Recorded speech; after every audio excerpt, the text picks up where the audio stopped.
Good morning, Prof. Justin Bradfield, and good morning to all the participants. Can you please kindly indicate with a thumbs up to the participants if you can all hear me? And to Prof, can you hear me, Prof? Yes, I can perfectly. Okay, thank you so much.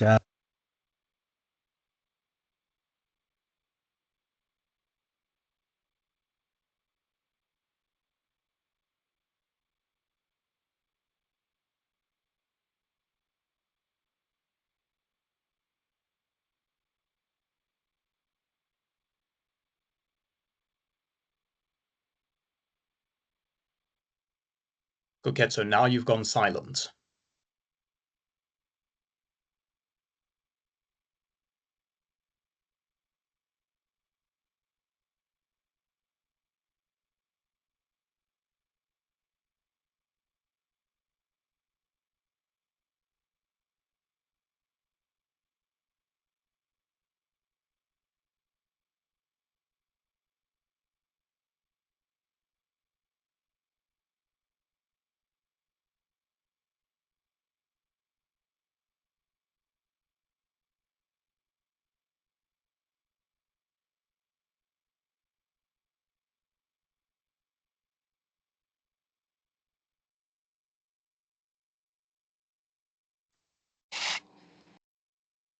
Can you hear me? Yeah, you're back now. Okay, perfect. Okay, as I was saying, thank you so much for joining us for today's session. My name is Lawrence, and I'm delighted to be your moderator for today's session. And I would like to start off by thanking all the participants for joining us for today's workshop, and most importantly, our presenter or our facilitator, Prof. Justin Bradfield. Um, and most importantly to our presenter, Prof. Justin. And before introducing Prof. Justin, or before reading his bio, please allow me to read over or to please note the housekeeping rules for today's session. Please kindly note that if you do have any question during the session, please kindly raise your virtual hand, or if you do not wish to speak, please kindly type your question in the chat box and I will indicate them to the presenter. And as I've stated in the beginning that this session is being recorded, so the presentation slides will be requested from the presenter at recording and will be posted on our Modo communities. And please kindly note that I will be posting a feedback survey in the chat session. So I would kindly ask all the participants to fill it out as we use this for our reporting purposes, as we will also be sharing this with our facilitator for today's session. And also please kindly note that this feedback survey, we use it to generate certificate of attendance for this time of ensure that you fill in your correct details, which is your name, your surname, and your email address, so that we have your correct details when we send the certificate of attendance for this particular workshop. So before we can begin, please kindly allow me to read over Prof. Justin Bradfield's bio to your hearing. So Prof. Justin Bradfield is an associate professor with the Paleo Research Institute. He is also a member of the Royal Society of South Africa and several other local and international professional bodies. Prof. Bradfield currently serves on the Faculty of Humanities Research Committee, where he is tasked with assessing master's, doctoral, and PDRF funding application. In addition to being an expert reviewer for a number of international funding organizations, he has authored over 60 scholarly articles, several in the journal. So without any further ado, please kindly allow me to introduce again Prof. Justin. You may proceed. Thank you so much. Thank you very much, Lawrence. Okay, I'm going to share my screen. Okay, I have stopped sharing from my side. All right. Okay, so I'm just going to need you to confirm which screen you are seeing on your side. Are you seeing the full presentation, or are you seeing my presenter view now? I can see the presentation and the presenter view. Presenter view. Okay, let's see if we can get the other one up.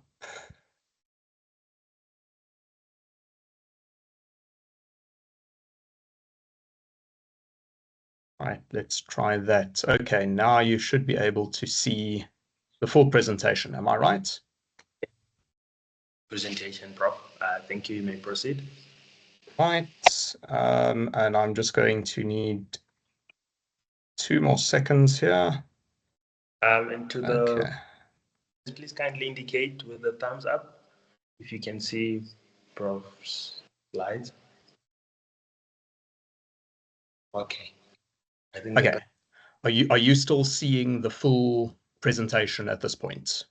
Yes, Prof. You're seeing the full presentation, not the presenter view? No, the full presentation. Okay, excellent. All right, thank you very much. I'm going to start then. And thank you very much for the introduction. It saves me a bit of time introducing myself, but I am just going to highlight one point, and that is that I am currently a member of the Faculty of Humanities Research Committee. So what we do in that committee is all of your funding applications that are submitted via the university. So whether that is a funding application to the National Research Foundation, whether that's to the GES scholarships, or any of the other local university-based funding outlets, we receive all of those applications, master's, doctoral, postdoctoral research fellows, and we do a preliminary assessment and give some advice on that.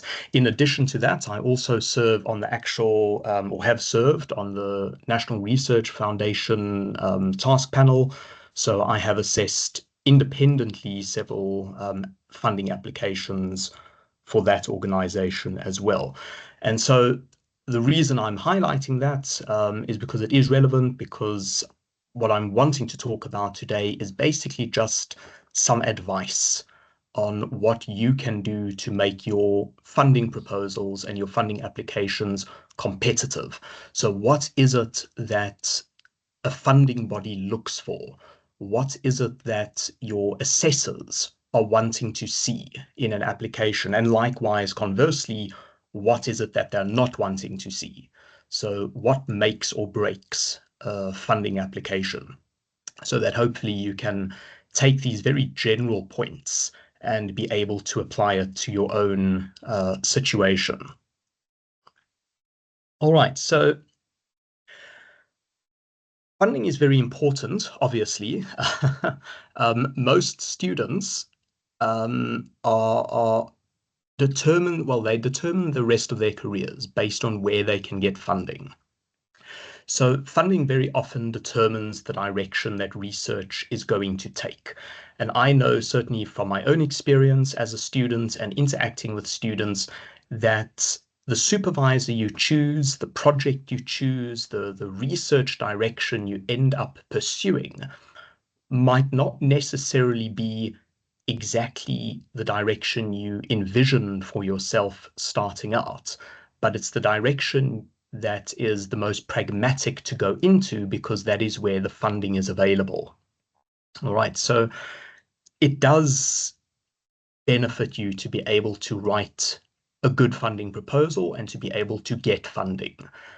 Very few people nowadays in South Africa have family members that are able to fund them, certainly throughout their run, maybe just for undergraduate, but certainly if you go into a postgraduate degree and you've got, honors, a year of honors, 2 years of masters, and then 3 years of PhD, it's very difficult for you to fund yourself, and it's very difficult for family members to fund you. So being able to augment your income and be able to pay for your fees is becoming increasingly more critical. The funding landscape in South Africa is also changing quite a bit, or I should rather say it has changed quite a bit. So it used to be that the National Research Foundation would allow grant holder linked bursaries and scholarships. That means that if your supervisor or your prospective host had a grant from the National Research Foundation, you as their student would be able to apply for a portion of that grant to subsidize your studies or to pay for the studies in full. That was certainly the case when I was a student, and I know that that had played a critical factor in my choice of postgraduate studies. At master's level, I had initially wanted to pursue a slightly different project than the one I ended up doing. But the one that I ended up doing was determined based on the fact that the supervisor had money to give me through a grant holder linked bursary. And so I ended up opting for that option rather than the one that I initially wanted to do, where there was no funding. But the situation now is changing, or has already changed, in that the NRF has done away with the grant holder linked bursaries. So now they are wanting students to apply independently for grants. So even if your supervisor has been awarded a large grant for a multidisciplinary research project and several students have been written into that project, it's no longer a fait accompli that you as that student are going to get an automatic bursary just because you are involved in that particular project. You have to now apply independently to the National Research Foundation. Your grant is assessed independently, and there's no guarantee that you are going to get it. So from that perspective, it becomes increasingly more important that the quality of the research proposals that you're writing and the grant proposals are top-notch and competitive and are going to get you that funding. And this is, of course, one of the reasons why universities ask you to do a proposal at the beginning of every degree. So your honors degree, your master's, your PhD, every single one of those degrees requires you initially to put together a proposal. And one of the reasons for that is precisely that it allows you to practice writing proposals for grant applications, because there is a knack, there is a certain finesse to writing these proposals and writing good proposals. And so what I hope to be able to show you today is, and share with you, is just some tips on what people are looking for and what your readers are looking for. All right, so now let's see whether I can change the slide. There we go. Okay. So the first thing you need to do, and my first piece of advice, is to do your research. Like any project that you are going to undertake in your life, you can't just go out and do it. You need to do your research. Just in the same way that you would approach your degree, whether it's an honors degree, whether it's a master's, whether it's a postdoctoral project, whether it's an article for publication, everything you do in academia requires you to do some degree of research. And applying for funding is different. So the first thing that you need to do in that sense is you need to begin early. And this is actually critical, and it's something that a lot of people seem to take for granted. They leave things to the last minute. Writing a good funding proposal is not something you can do over a weekend. It's not something that's going to take you just 1 week to do. It is something you need to invest a bit of time in doing in order to get it right.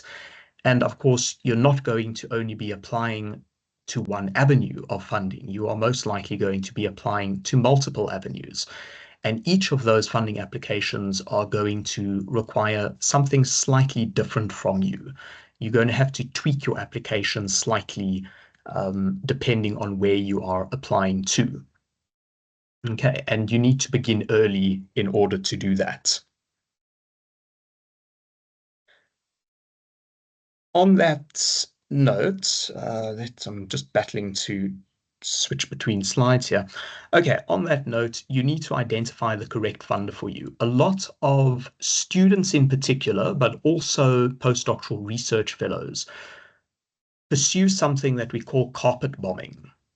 And I don't know if any of you are familiar with the phrase carpet bombing. It's usually used in warfare, but it's used quite aptly in academia as well. And this is where students or prospective applicants takes their proposal that they have written for the university. So either your master's proposal or a doctoral proposal, or even a postdoctoral research proposal, and they take that same proposal and then they just spam emails to various funding bodies that they have found online. The University of Johannesburg is quite good with sending out calls for different for different funding. And so you can very easily find a lot of email addresses for a lot of different funding bodies. And a lot of people tend to have this approach that, okay, I've written my proposal. It's gone through the university Senate committee. It's gone through ethics. It's done all the checks and balances. It's gone for external review. It's passed. This is a good proposal. I'm going to just take this proposal and I'm going to send it out to 15 different funding organizations and hope for the best. All right, that is a terrible way of doing things. It speaks to a degree of laziness, and also your funding reader, the person that is going to read that application, will immediately be able to see whether you have done your research for that organization or whether you are just submitting a generic proposal. And so if you do that kind of thing, it's most likely to count against you. And what you've basically done is you've just wasted your own time, and you've wasted the time of the organization that is providing the funding, okay, because you're very unlikely to be successful with that approach. So my advice to you is identify the correct funder for you, and don't apply to funding bodies where you are clearly not eligible. All right, so you obviously need to get to know your funding organization. So again, this goes back to doing your research. Go online, look at their website, read their website. What are the things that they are interested in? All right, check their requirements and eligibility criteria. Are you eligible? If you're not eligible for a particular grant, don't waste your and their time applying for it. You need to be strategic. You need to be clever about where you apply for funding. So look at what their requirements are. Sometimes their requirements are not, or are very specific, and you need to speak to that specificity of that funding organization. So also highlight how your projects and objectives are aligned with their values. Most organizations, and I can take the NRF as a good example of this, they have their own objectives, their own mission statement. They have a set of things that they want to achieve as an organization. If you are branching out and you are applying to private enterprises like Sasol or Shell Petroleum, or I don't know, the Venegren Foundation or whatever have you. Coca-Cola is another one where people could apply for funding. Each of those organizations has their own mission statement. They have their own vision as a company, and they support certain initiatives and not others.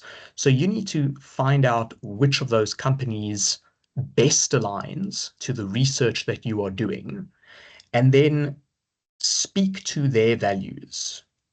Obviously, don't make it up. I mean, you need to be honest as to what your research is about, but you need to highlight very clearly and specifically how your research feeds into what that company stands for and that company's specific and particular priorities. And then finally, follow the grant application guidelines. Many of these places are going to have very specific guidelines that they want you to follow. Now, whether that is something as banal as sticking to a word limit or a character limit, as in the case of the NRF, there are various sections in the NRF that you have to fill out, and I think you're allowed for most of the sections, I think it's 5,500 characters, if I'm not mistaken. Make sure that you give enough information and that you're not over the word limit. All right. Likewise, if they ask you for other specifics, like let's say they want a particular font size, or they want particular line spacing in the applications, or they want you to, write the abstract on a separate page, make sure you know what their instructions are. Make sure you know what they're looking for, because the easiest way to reject an application when it's received as one among hundreds of different applications is to see, have they followed the instructions? Are they meeting the basic criteria for eligibility? So if you're not following instructions, it suggests to the organization that you haven't done your research, that you haven't read their website, that you haven't paid sufficient attention to what they are asking for, and that you're not really serious about applying for funding to this organization. So lack of research is very easily spotted by the readers of these applications, and it creates a bad impression. So I would really encourage all of you to do your research, begin early so that you have enough time to put together and sculpt a very good and strong application. Know who your funder is, know what their priorities are, know what type of research they want to fund, and conversely, what type of research they don't want to fund. And make sure that you speak explicitly to those points in your application. Don't take it for granted that a person reading your application is immediately going to understand how your research fits in to their broader objectives. You need to spell it out for them. Okay.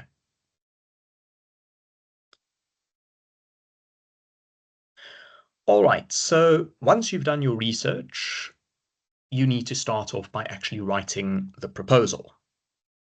So first of all, describe the purpose of your research, your problem statement. Now, I'm presenting this in a fairly generic manner. Obviously, all funding agencies are different. So if you go onto, let's say, the Wenner-Gren Foundation, if you go onto the Leakey Foundation, if you go onto the National Research Foundation, all of them have their own very specific templates that they want you to populate for grant applications.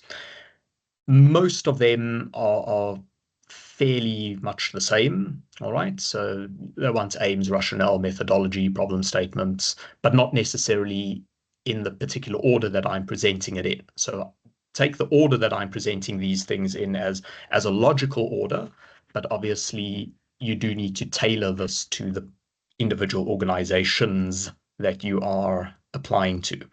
So describe the purpose of your research, which is basically your problem statement. So here you need to identify the gap in research that you are going to fill.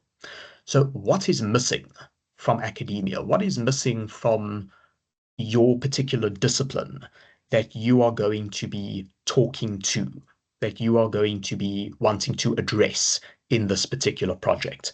And this applies whether you are on either end of the spectrum, whether you're starting out at an honors or a master's level, or whether you are already a postdoctoral research fellow and starting out at a university.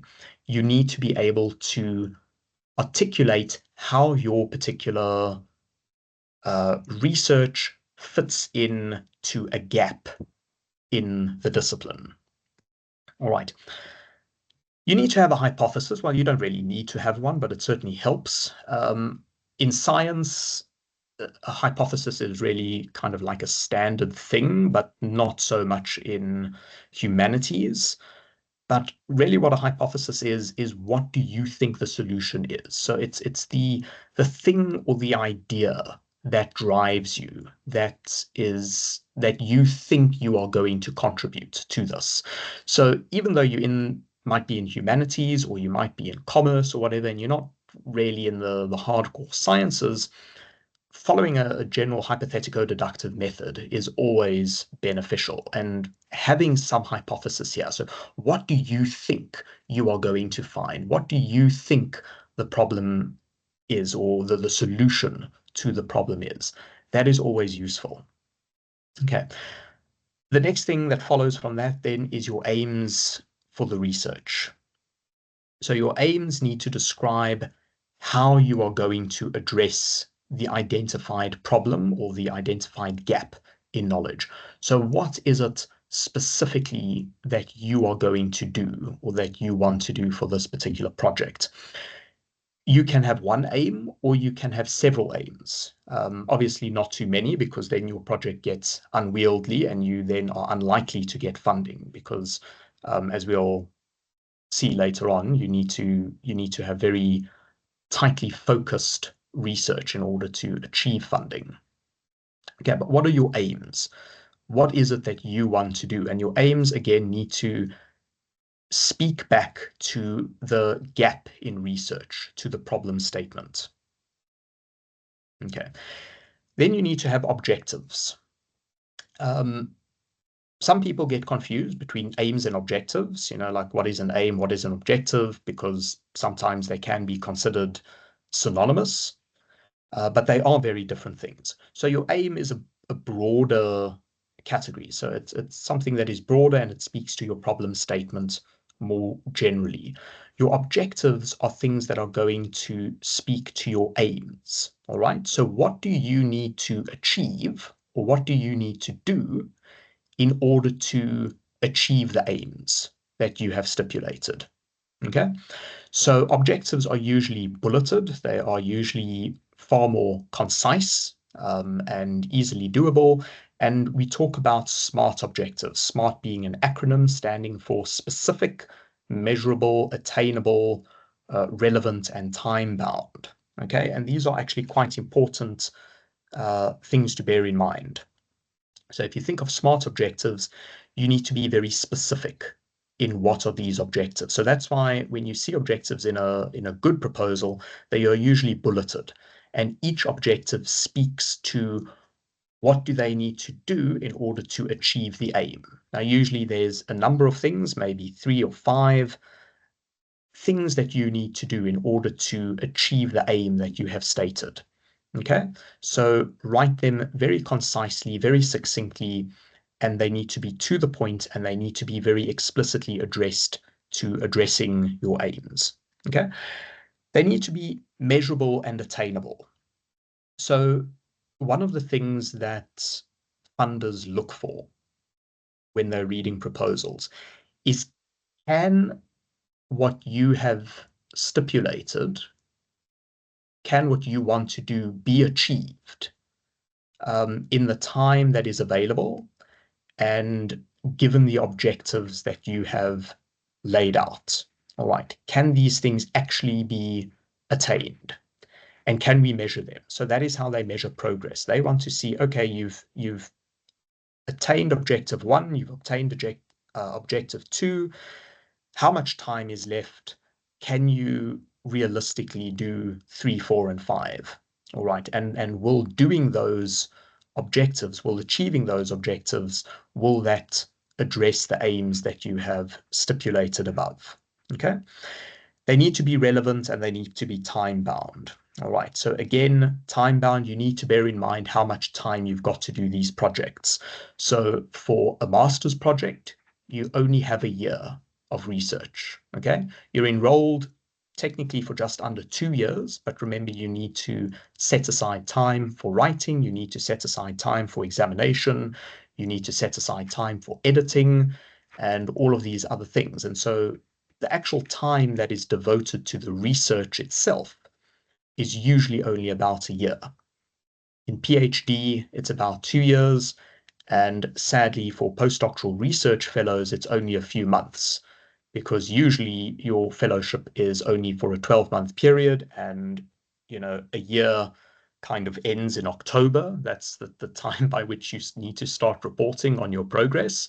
So you don't even have a full year in which to achieve everything you wanted to achieve. And then you also need to start thinking of applying for the following year. And likewise with honors applications, obviously you only have about 6 or 7 months to do the actual research for a particular project.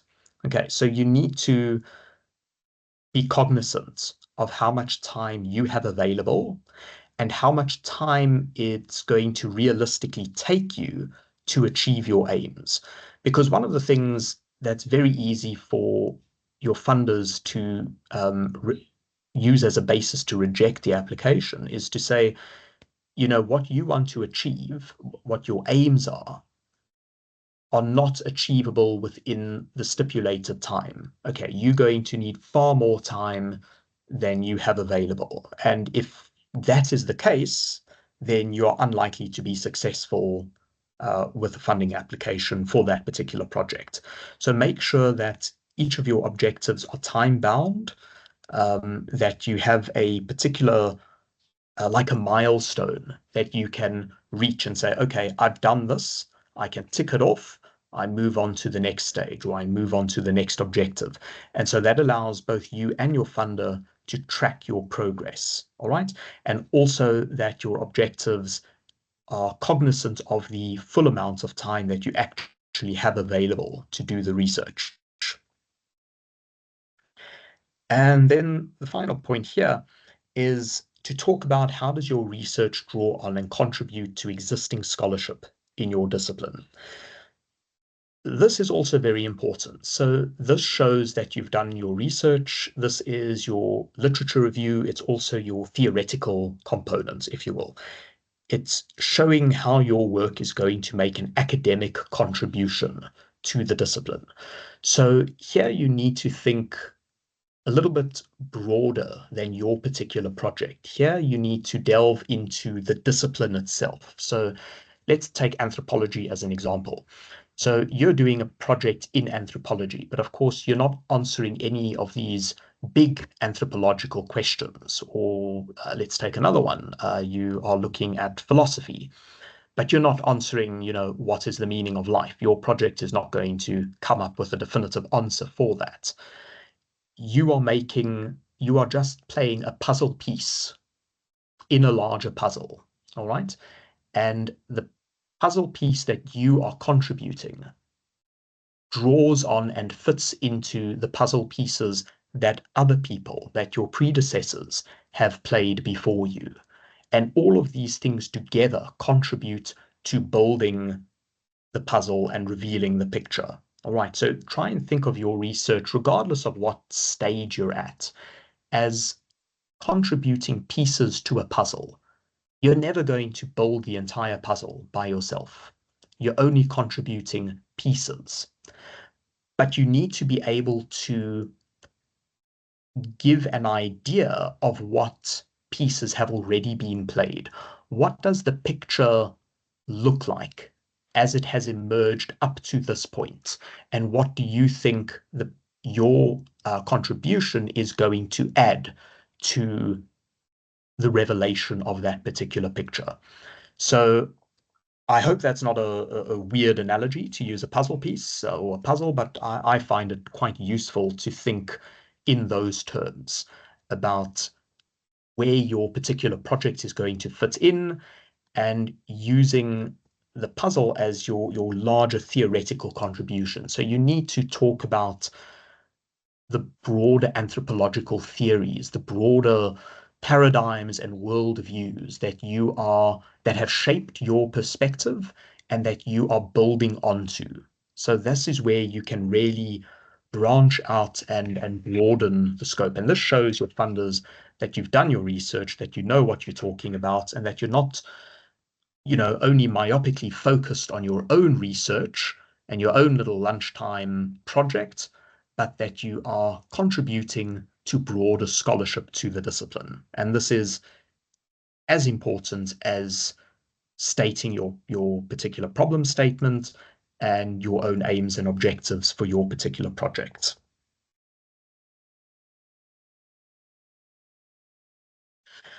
All right.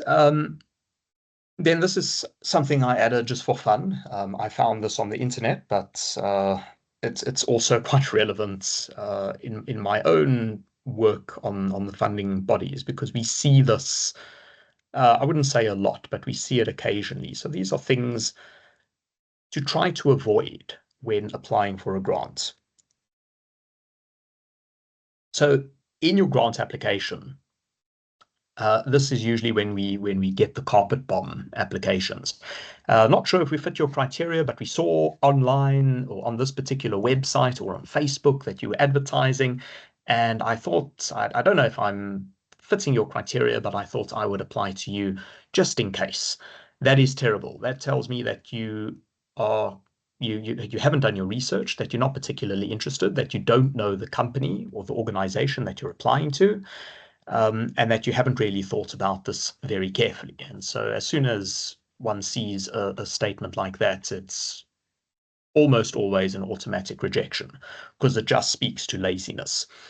This doesn't mean that you cannot, if you are unsure about whether you qualify for a particular grant or whether your project meets the criteria, this doesn't mean that you cannot approach the organization prior to applying for funding and just drop them an email and say, in half a page, this is my idea for a project. This is what I want to do.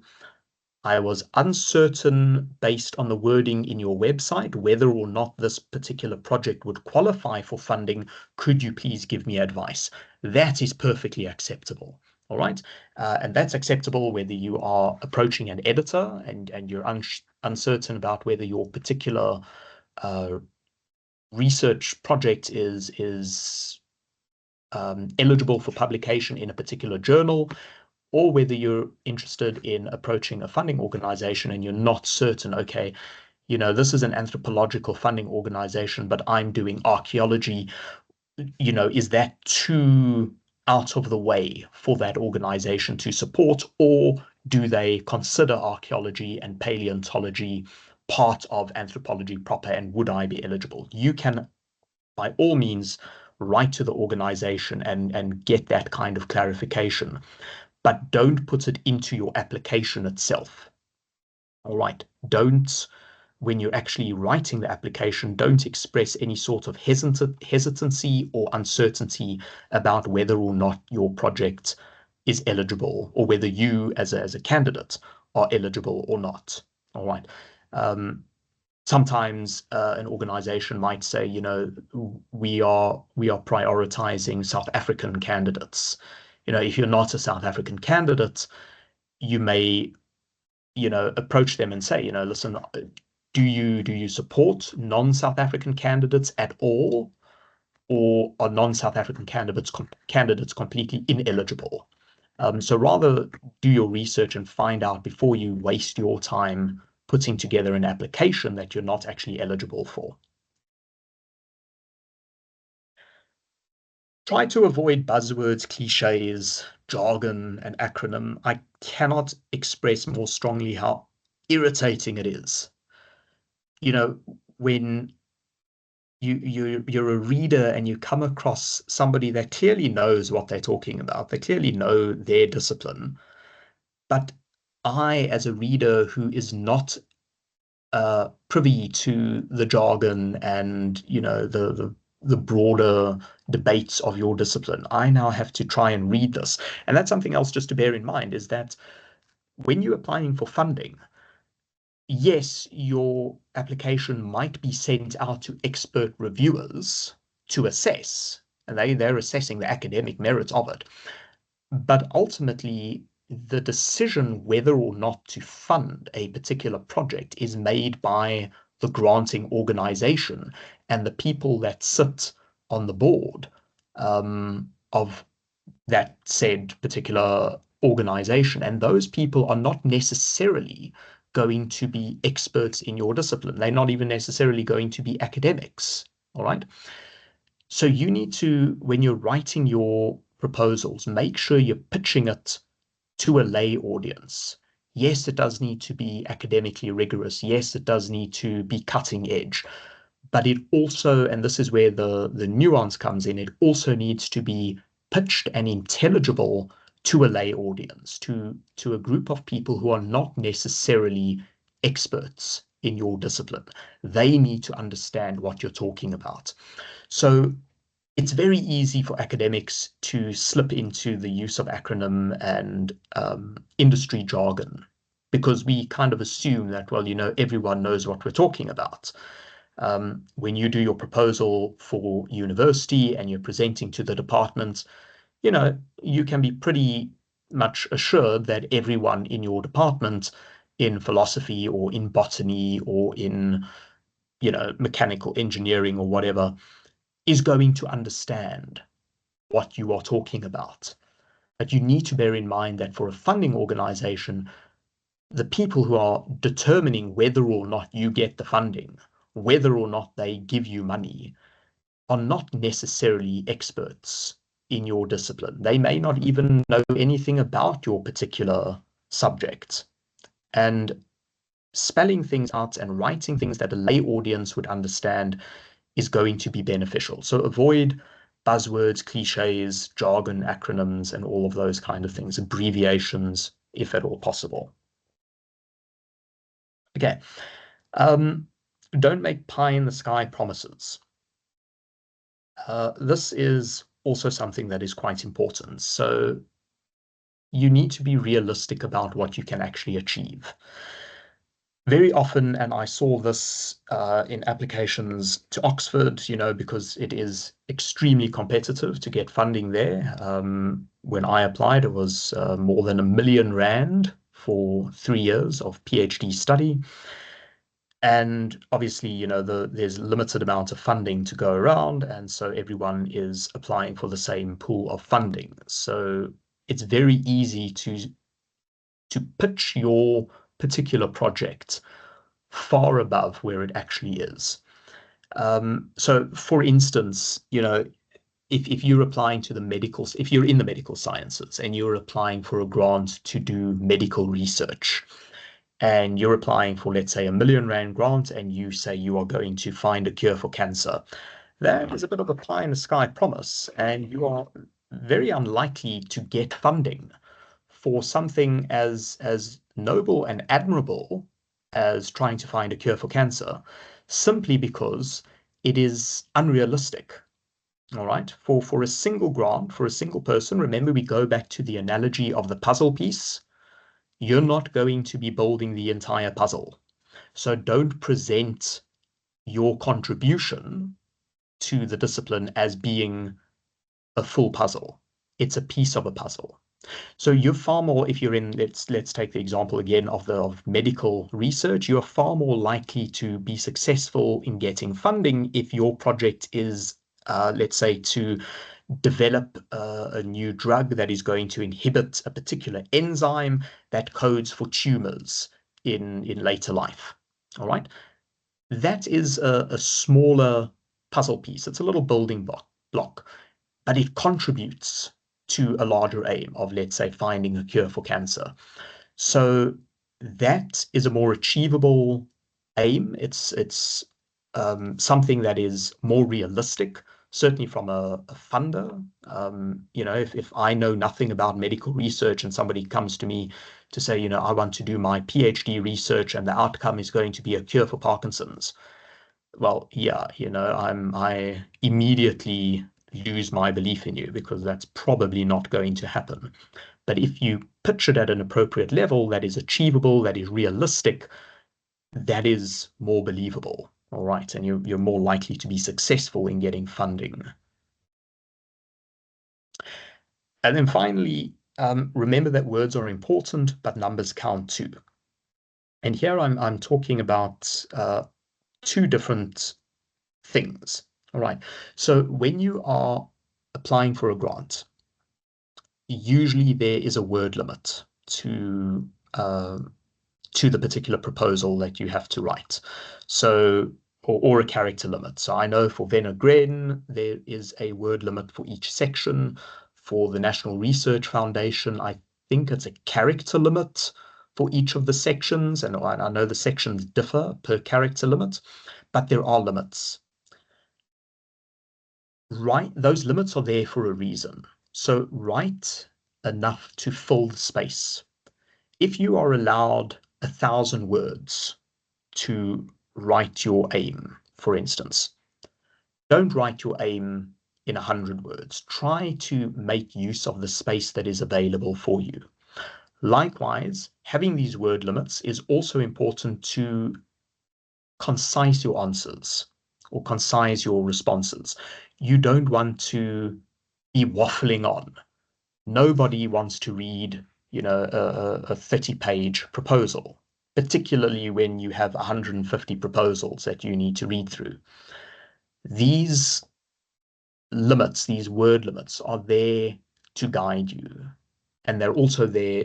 You need to try to write as much as you can, but you need to say what you can within that word limit. Okay, and that is also to prevent your readers from getting overly fatigued. So look at the number count, look at the words, and try and approach it in much the same way as you would, or as a journalist would, an article. When journalists are writing for a newspaper column, they have a fixed number of words and they have to try and meet that specific number of words. Otherwise, the column is not going to look nice when it is page set on the newspaper. So if a column is, let's say, 150 words, a journalist is going to try and get to 150 words, or maybe, in a worst case scenario, 148 or 149. But there's no option to go over the 150 word limit. And if you go very far below it, it's going to mess up the look of that column. And then you're going to have an editor breathing down your neck saying, add more words, say more. All right. So look at the numbers and edit your work. Okay, that's something else that I'm going to touch on later on. Editing is important. Write what you need to write, but then edit it down. And a very good rule of thumb is when you are applying for funding, don't apply straight on the website. Go onto the website, download the different sections that you will need to populate, download the instructions for each of those sections and put that onto a Word document, and then write your application on a Word document. And then it's just a matter of cutting and pasting into the actual funder's website. Because when you work on a Word document, it's much easier for you to proofread and to edit your work, okay, and make sure that you get the correct words. The other thing that I'm talking about here when I say that words are important, in the English language, there are approximately 600,000 words in the lexicon. So if you go into the Oxford English Dictionary, there are roughly 600,000 words that are presently in the dictionary. Okay. The average person knows roughly 20 to 30,000. Okay, this is a fact that I got from ChatGPT, so I'm assuming it's 100% correct. But it seems, reasonable that the average person knows 20 to 30,000 words out of a total lexicon of around 600,000.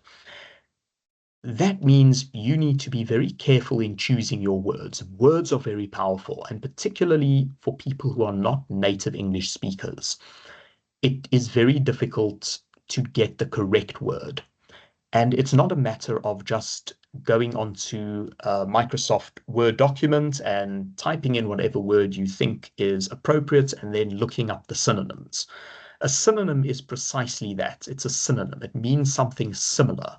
It doesn't mean the same as, and just because something is similar doesn't mean it is the precise meaning that you need. So it's worthwhile to take your time and to search for the correct word that accurately and succinctly expresses exactly the thoughts that you have, exactly what you want to say. And very often, and I do this exercise with my own students, when you are looking for a word, when you're cognizant about choosing words carefully, you can very often say something better in fewer words than what you had originally expressed it as. Okay, so that is something to bear in mind as well, and critically important for all of these applications where there are word limits. Okay, project methodology. I can tell you now from my experience on the Humanities Research Committee, the number one reason for rejecting applications, whether it's an application to do a postdoctoral research fellowship at the university or whether it's an application for funding, the number one reason for rejection is the lack of a methodology or the lack of a adequately explained methodology. A methodology is something that in the science faculty is almost second nature. It's kind of drilled into students from a very young age. but in humanities, there tends to be less emphasis on a methodology. And I want to tell you now that a methodology is critically important. All right, methodology tells your readers and your funding organization exactly how you intend to go about achieving your aims. So your objectives tell them what you want to do to achieve the aims, but how are you going to go about doing this? What is it exactly that you are going to do? And what methods are you going to do to achieve this? And is your methodological approach suitable to achieve your stipulated aims? That is what we are looking for here. Okay. So even if only a project description is okay, so I added this bullet point because in many, not many, but in some applications, and I'm now thinking of the University of Johannesburg application for postdoctoral research fellow, there isn't a section that's entitled methodology. In some of the other university funding documents, they don't specifically ask for a methodology, but it's implied. All right, you still need to have a methodology in whatever section is available where a methodology could be suitable.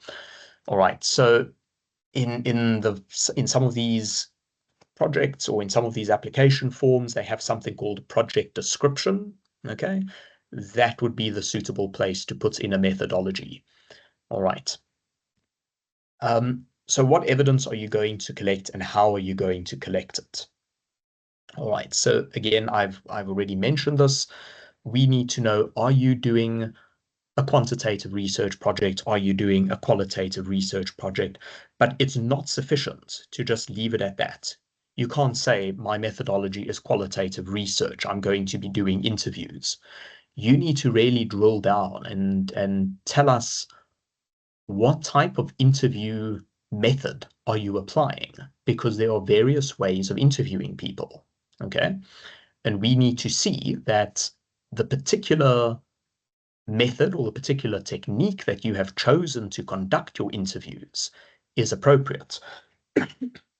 Appropriate for your sample and appropriate for your aims. We need to know, what is your sample? What is your study sample? So are you interviewing people? Who are these people? How many people? Where are you finding them? Have they given consent? All of these things need to fall under the methodology. And that is your applied method. So there's two sections here to a methodology. Well, let me just go on to the next point here. Okay, so what strategies will you implement? Okay, so that is pretty much what I've spoken about. So you need to show an awareness of the methodological underpinnings of your research. So here in a fully formed proposal, this is going to be very similar to your literature review, except it's not looking at overarching theoretical questions and it's not looking at the overarching context, but it's a literature review of the methods, of the methodology that you will be applying. Okay, so let's say you are doing, I don't know, let's say you are doing oral history. You are going to collect oral history testimony for a history project that you are doing. It's insufficient to say that you're going to do oral history. You're going to be interviewing people and it's qualitative research. We need to see in the section that you understand the nuances, the theoretical and disciplinary nuances of oral history testimony, of documenting oral history.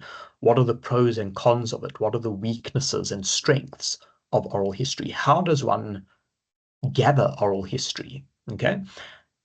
What type of interview technique is appropriate for your particular subjects that you will be interviewing? Because obviously different interview techniques are going to be needed or are going to be determined by who you are interviewing. Are you interviewing children? Are you interviewing adults? Are you interviewing vulnerable people, or are you interviewing government people? All of these different nuances require a very specific technique, and these are things that are going to be in the literature. This is things that, it's going to be spoken about. There's going to be literature about how to go about doing this. And in the methodology, we need to see that you understand all of this, that you've done your research, that you've done your reading, and that you know the intricacies of the particular method that you will be applying to address your objectives. Okay, so that's the methodology proper, and then obviously the applied methods is specifically what are you going to be doing. Okay, so if I take an example from my own research, I'm a paleoscientist, so I deal a lot with microscopy. I look at cultural artifacts under a microscope. So the methodology that I use is what's called use-where analysis or residue analysis, trying to figure out what these particular objects were used for in the past. So the overarching methodology there is microscopy, it's use-where analysis, it's artifact biography, all right? Those are the methodologies that I will be using.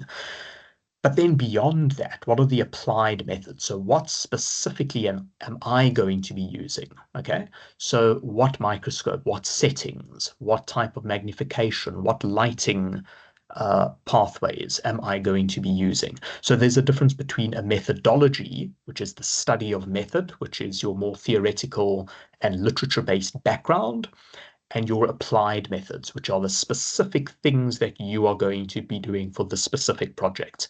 And a good methodology section is going to contain both of those aspects. Okay.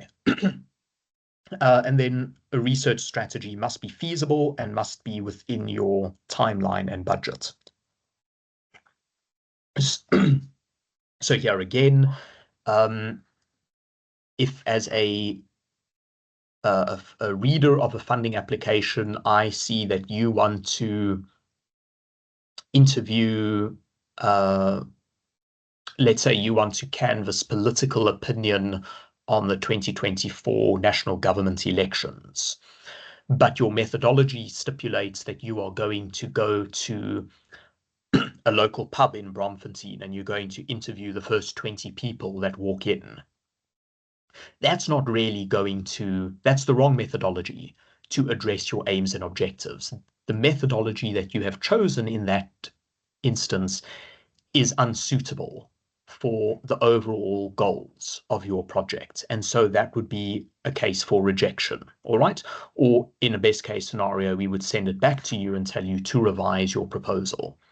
Okay, so you need to make sure that whatever research you are doing, whatever the methodology is, needs to be feasible within your timeline and within the budget that you are applying for. Another example is if you are, let's say, going overseas, you want to travel overseas to go and do X, Y, and Z, whatever research you need. Let's say you need to consult a particular person, or you need access to particular equipment that is only present in France, for instance, and you are now applying for 10,000 Rand from the funder. Okay, you're not going to be successful because you are applying for too little. 10,000 Rand is not going to be able to achieve what you have said you need to achieve. It's not going to be able to affect the methodology. All right.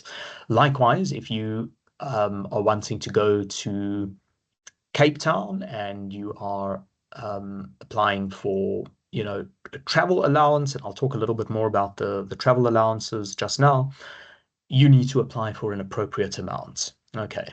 And you need to make sure that what you're doing can be done within the time that is available to you.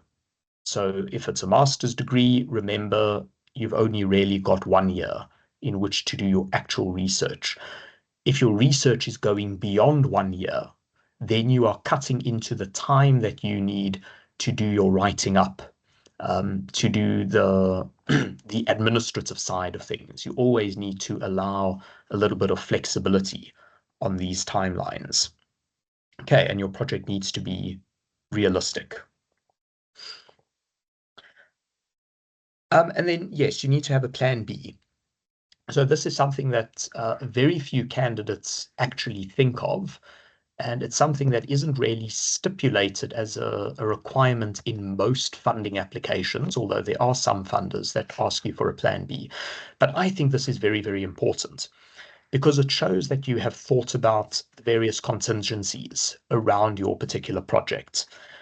So if you plan to do interviews of a certain cohort or certain cohorts of people in the community, what happens if one or more of those cohorts are not available? What happens if a particular machine that you need to access and use is unavailable because it's broken down or for whatever reason? Can your project continue in the event that something does not go according to plan? And this shows, a degree of maturity, it shows a degree of foresight, and it shows a very good degree of planning if, when we read in your methodology section a plan B, that what are your contingencies that you will put into effect if one or more of these aspects don't pan out or turn out differently. Let's say you have you want to interview a particular politician for whatever reason, but that person then is unavailable or fobs you off and just is never available to be interviewed by you. Is that going to adversely affect your project? Is it going to adversely affect the overall outcome? Or have you thought about contingencies that you may put in place that in the event that something unforeseen happens, that you can then go ahead and you can still get your project out of this? So a plan B is always something that is worthwhile to include. Okay, so here we talk a little bit more about the budget. Okay, so a budget, obviously, this is important because you are applying for funding. The whole title of this presentation is writing grant applications. That means you want money. So with all applications, you should have a budget, even if it isn't explicitly asked for. A budget is a good thing because, again, it shows that you've done your research. Most organizations will have an amount that you may apply for. Usually that is the maximum amount. Most people tend to apply for the maximum amount, and that is not a wise strategy, okay? Because it shows that you haven't really done your research properly, and it gives the impression of greediness and laziness, and it makes your proposal less competitive, okay?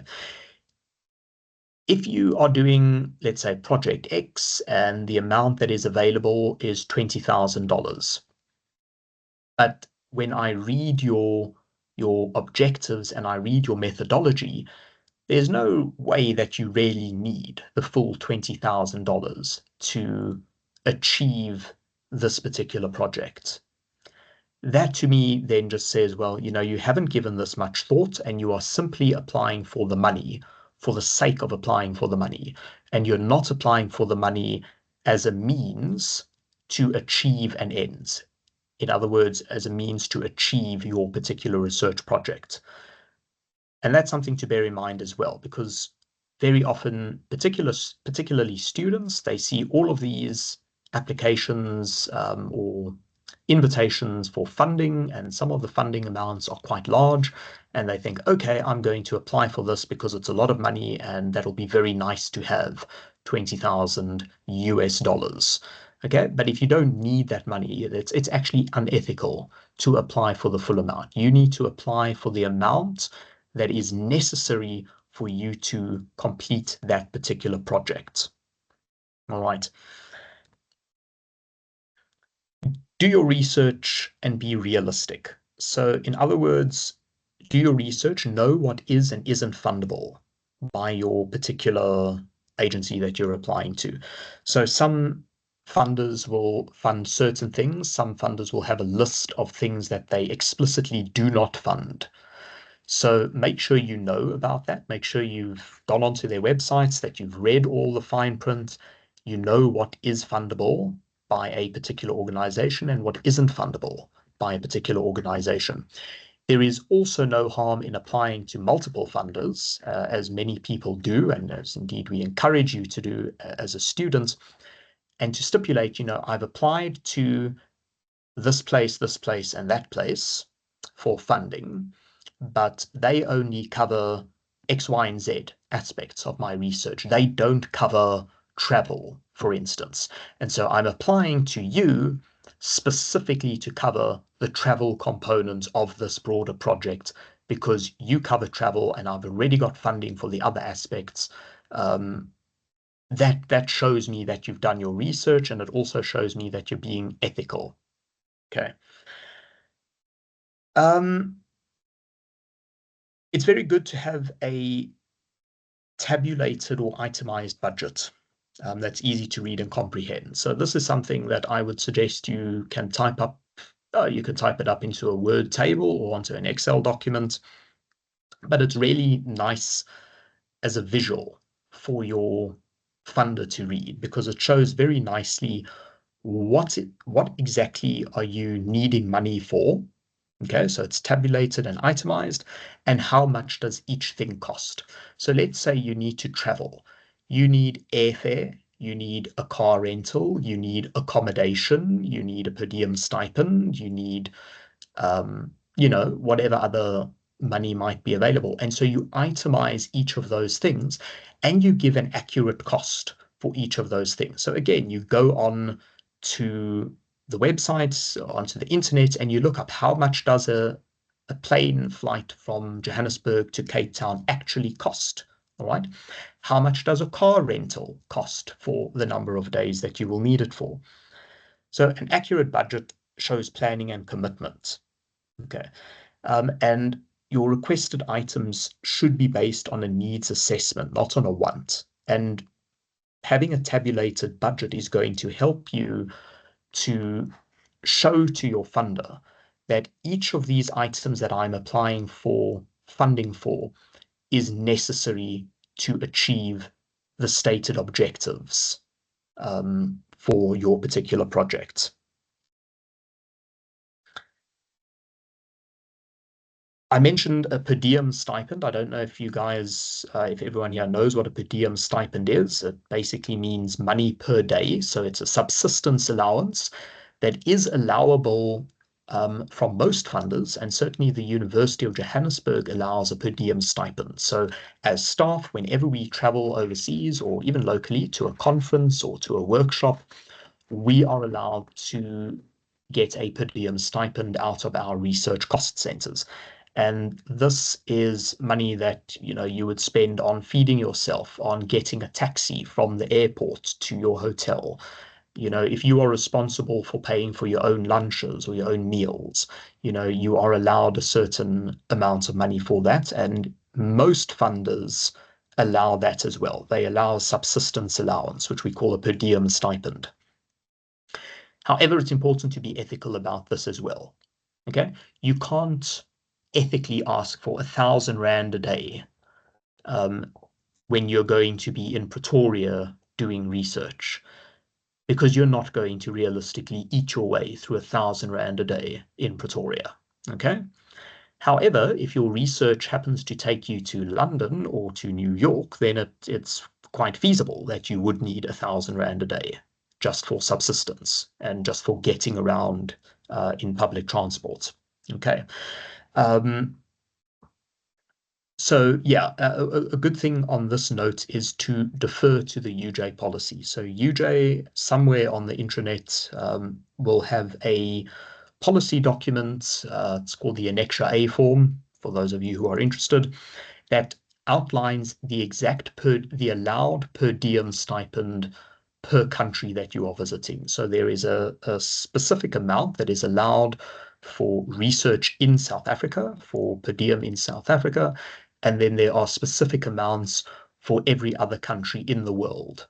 Okay, and it differs per country and it differs on the living costs for that particular country.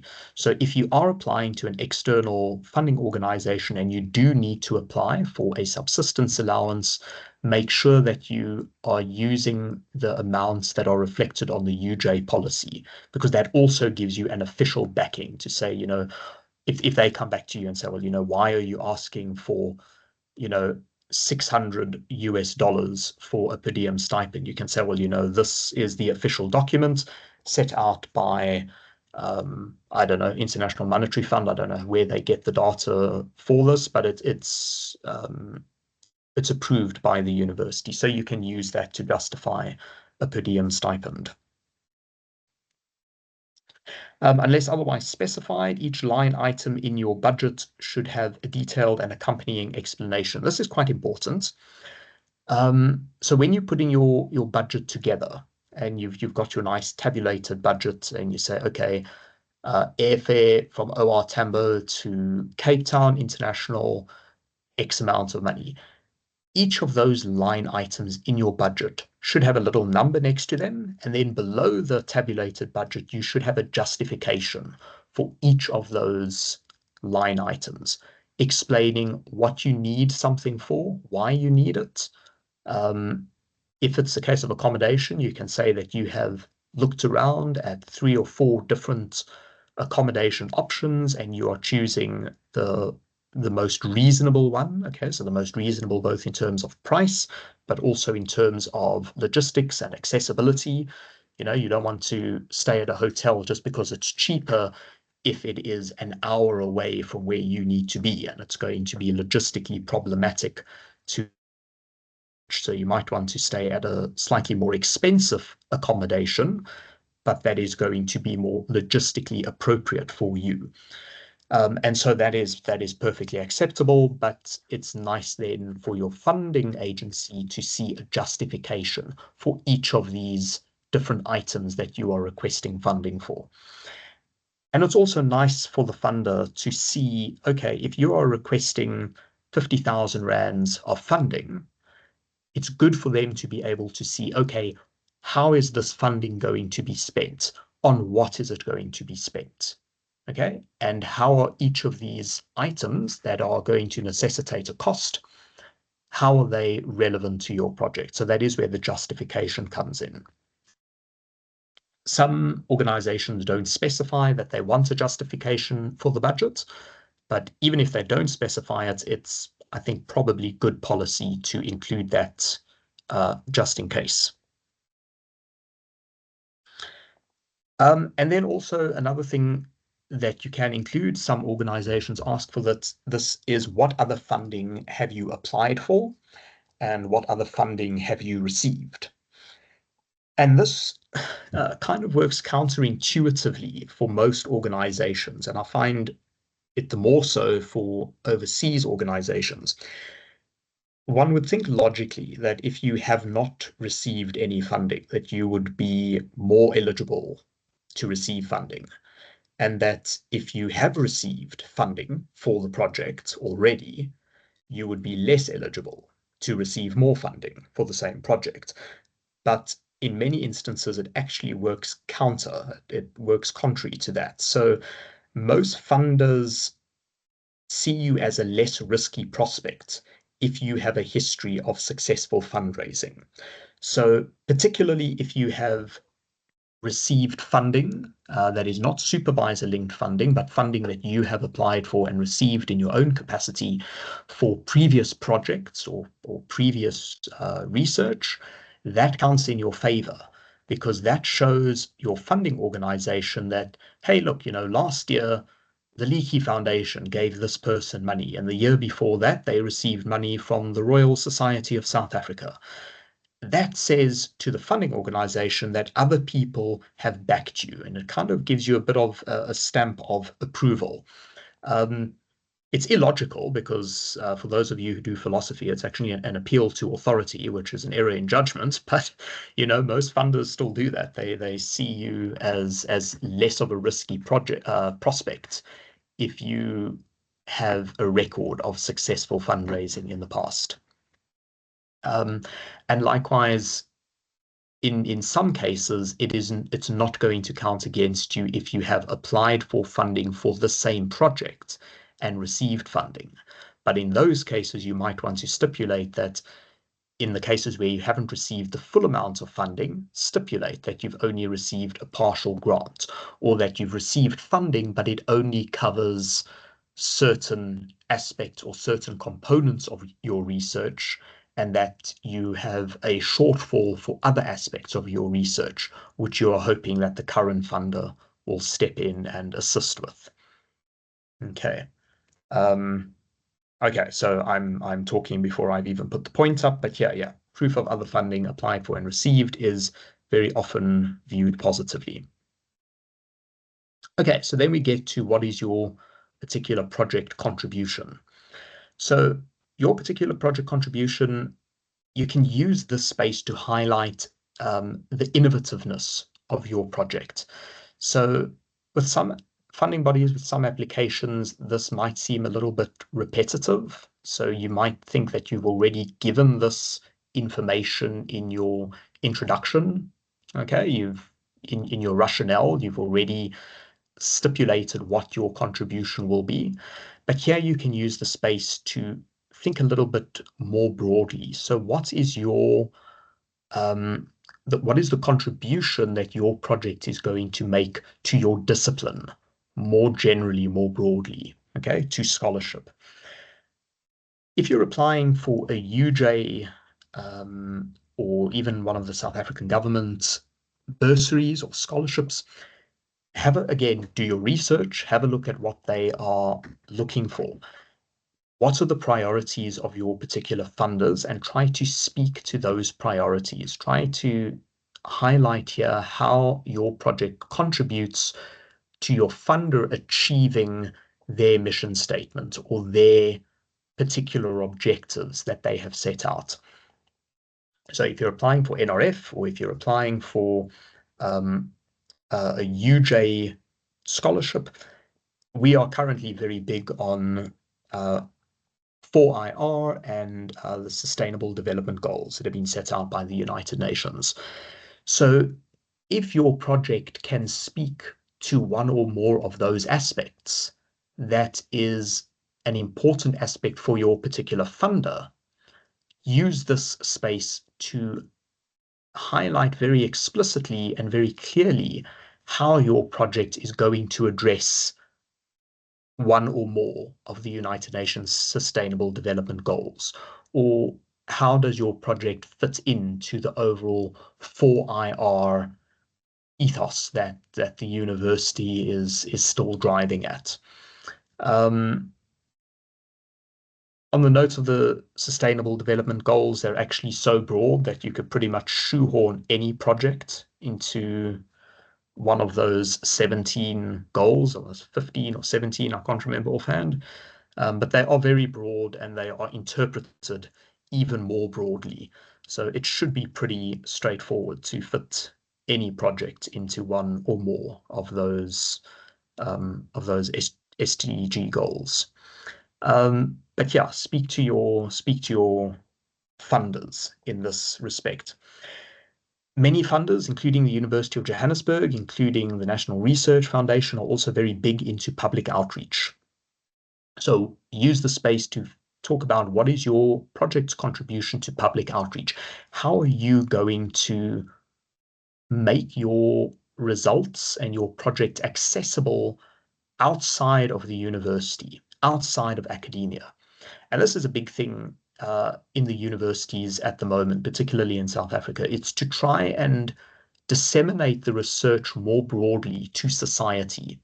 So whether it's public engagement, whether it's community involvement, community engagement, public outreach, to get your research out of the narrow confines of academia so that it's actually of greater benefit and relevant to the general public. So what are the strategies that you are going to be putting in place for this? If your project doesn't inherently have a public outreach component, you need to give some thought as to how you can make a public outreach or a community engagement component. Are you, for instance, going to be contributing op-eds to a local newspaper? Are you going to be going to local schools and be giving an awareness drive for your project at local primary schools or medical clinics or whatever? Are you going to be putting together a blog post? Are you going to be contributing to the UJ social media platforms or other companies or organizations' media platforms.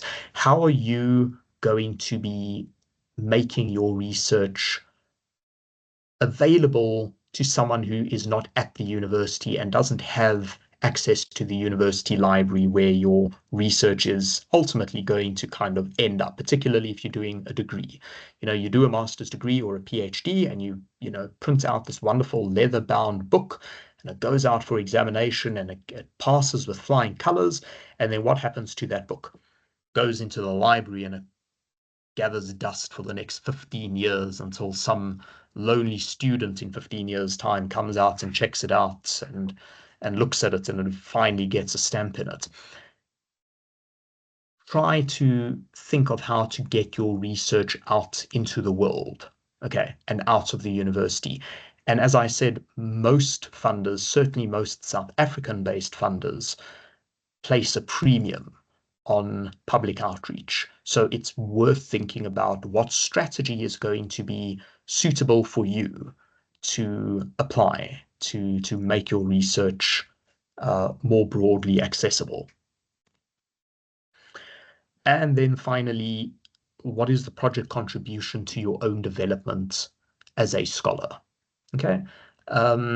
This is very easy if you're doing a degree. So obviously, the project contribution is that it's going to get you a degree at the end of the day. And that degree is hopefully, although not necessarily, going to make you more eligible for a job down the line.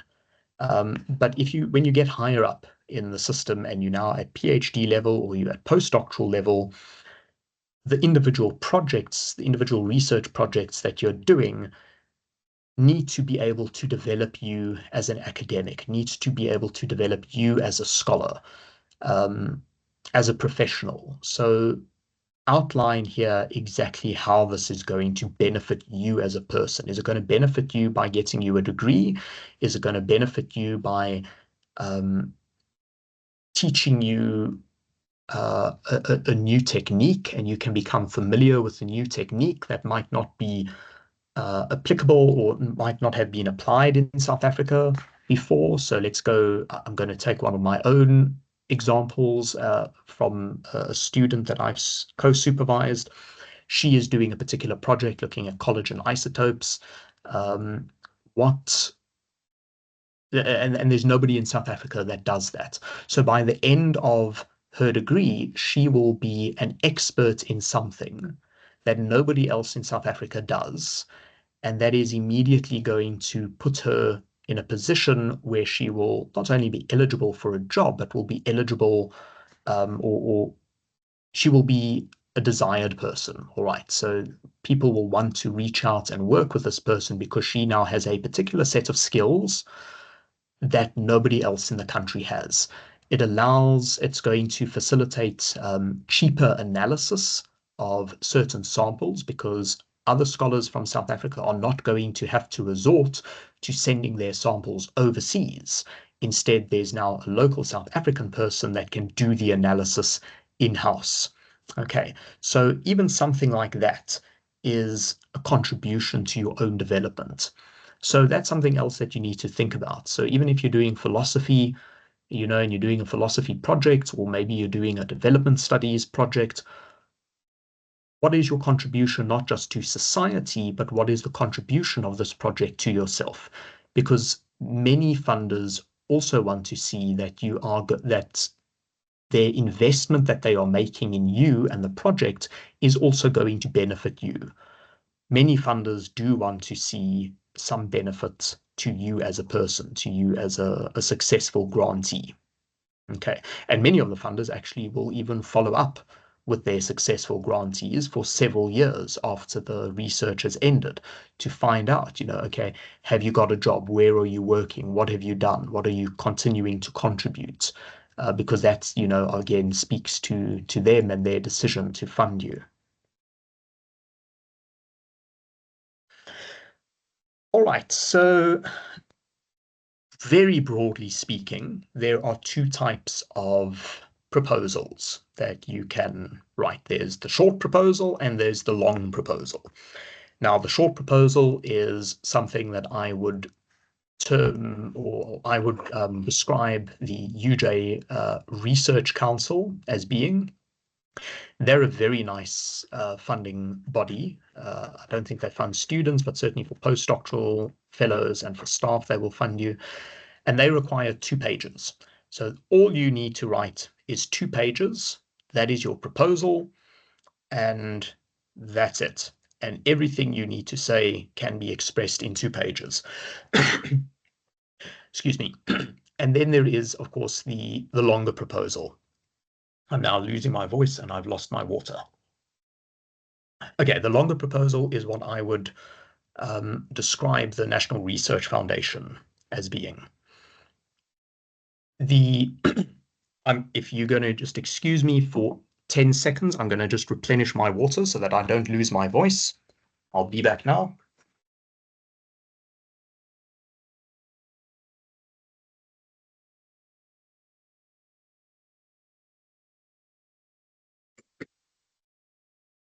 Okay, there we go.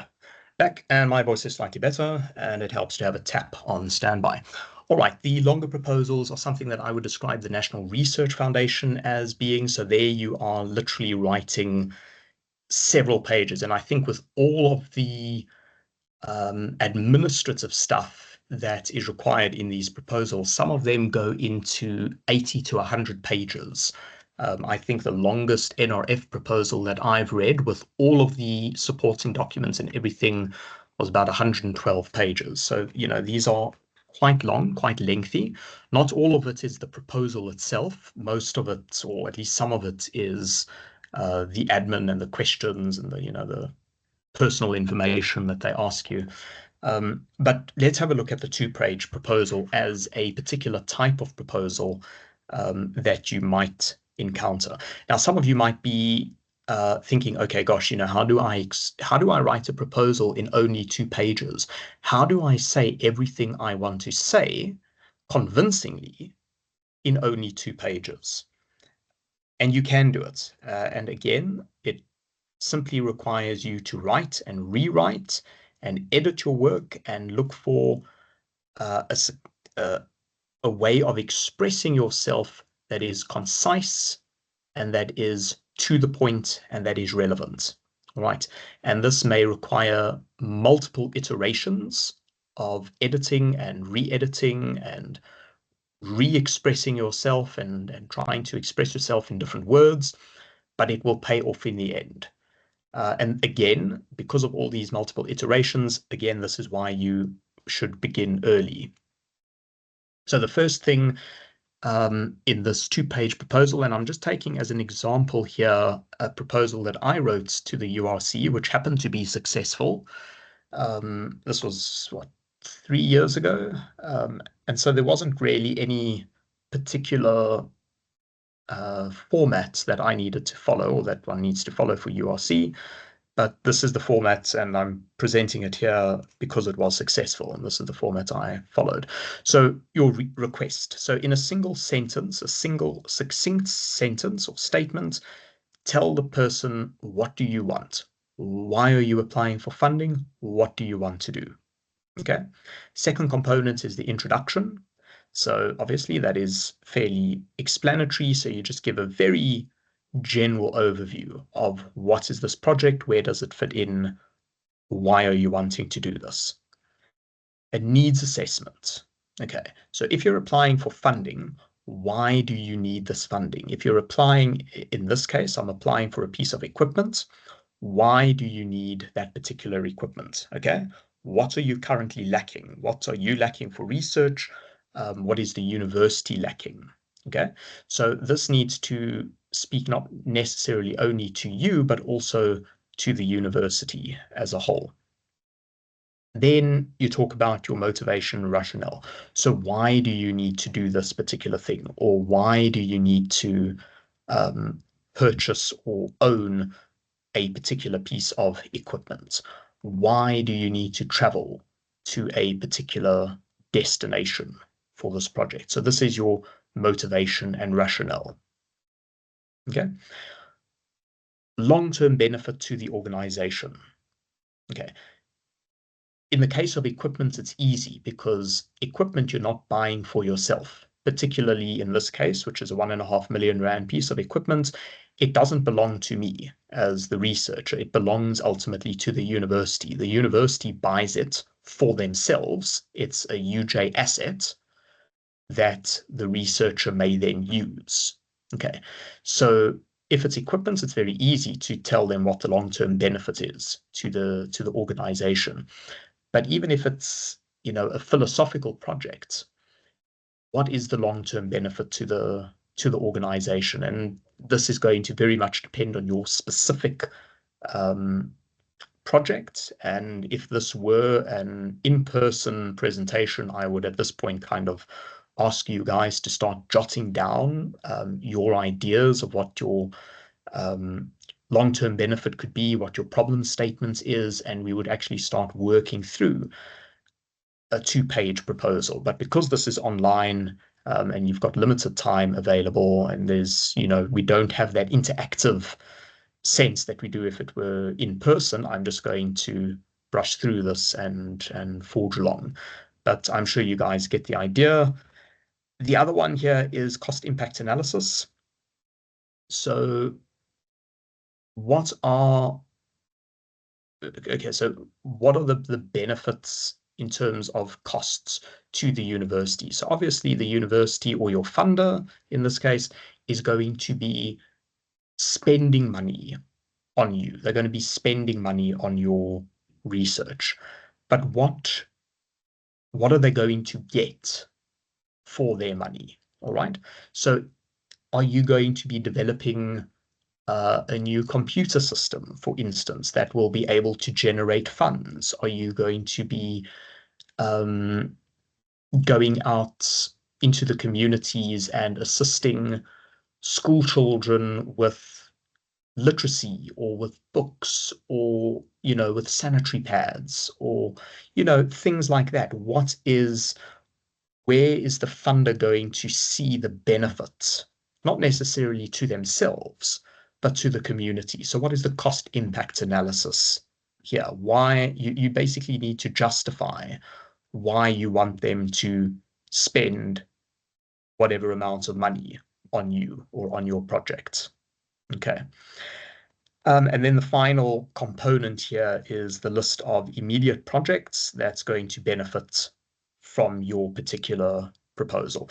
This is very easy for staff because obviously the list of benefits will be student projects, but from your own perspective as a student or as a postdoctoral researcher, what are the immediate projects that are going to result from this funding? So if you're a student, it's going to be your degree. So it'll be either you're going to get a PhD or you're going to get a master's, or in the case of postdoctoral fellows, you're going to get a publication.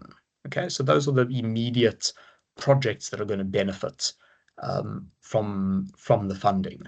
But also try to think a little bit beyond the immediate thing. Have a look, long term.